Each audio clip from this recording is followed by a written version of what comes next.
Hello दोस्तों, स्वागत करता हूं आपका अपने YouTube चैनल एक बार फिर से लॉ ऑफ ट्रैक पर। आज की वीडियो में हम जानेंगे कि आईपीसी और सीआरपीसी के बीच में क्या क्या अंतर होते हैं। तो चलिए बिना समय गवाएं वीडियो को शुरू करते हैं। आईपीसी यानी इंडियन पिनल कोड, इसे हिंदी में भारतीय दंड संहिता भी कहते हैं। यह बताता है कि अपराध क्या है और इनके लिए कितनी सजा निर्धारित की गई है। वहीं दूसरी तरफ सीआरपीसी यानी क्रिमिनल प्रोसीजर कोड, इसे हिंदी में दंड प्रक्रिया संहिता भी कहते हैं। यह बताता है कि उस अपराध के लिए कैसे कार्यवाही की जाएगी, किस प्रकार अपराधी को गिरफ्तार किया जाएगा या पुलिस कैसे सबूत इकट्ठे करेगी, अदालत में क्या प्रक्रिया अपनाई जाएगी, उसे जमानत कैसे मिलेगी। तो चलिए पहले आईपीसी को समझने की कोशिश करते हैं। भारतीय दंड संहिता को इंडियन पिनल कोड, भारतीय दंड विधान और उर्दू में ताज इरात ए हिंद भी कहते हैं, जो कि 1860 में बना था। आपने फिल्मों में देखा होगा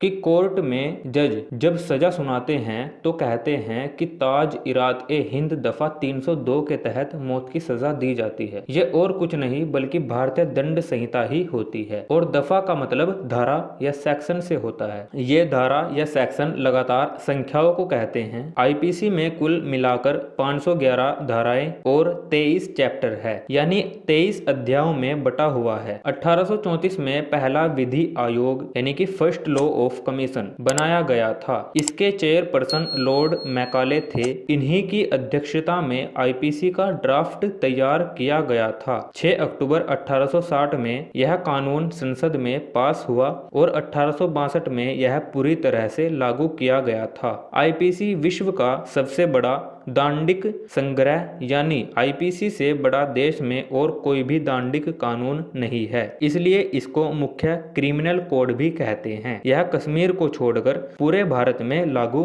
है। अगर हम उदाहरण के माध्यम से आईपीसी को समझने की कोशिश करें तो आईपीसी ही निर्धारित करेगी कि कोई घटना चोरी है, लूट है या डकैती है। अगर दो व्यक्ति रात में बैंक में सेंध लगाकर चाहे कितनी भी नकदी लेकर भागे, यह चोरी कहलाएगी।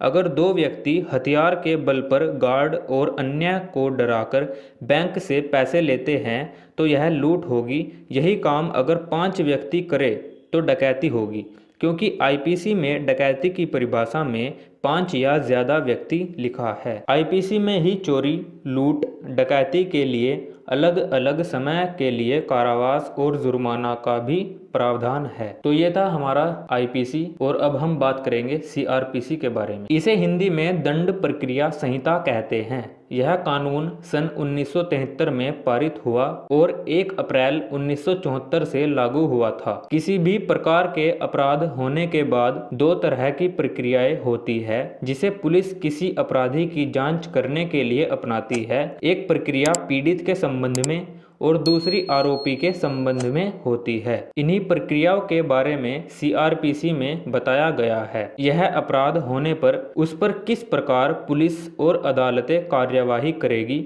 इसके बारे में सीआरपीसी में विस्तार पूर्वक बताया गया है। तो यही था दोस्तों आज की वीडियो का मुख्य मकसद, कि आप आईपीसी और सीआरपीसी के अंतर को अच्छी तरह से जान सको। अगर वीडियो आपको पसंद आई हो तो लाइक कीजिए, कमेंट में बताएं और बेल आइकन के साथ साथ हमारे चैनल को सब्सक्राइब भी करें।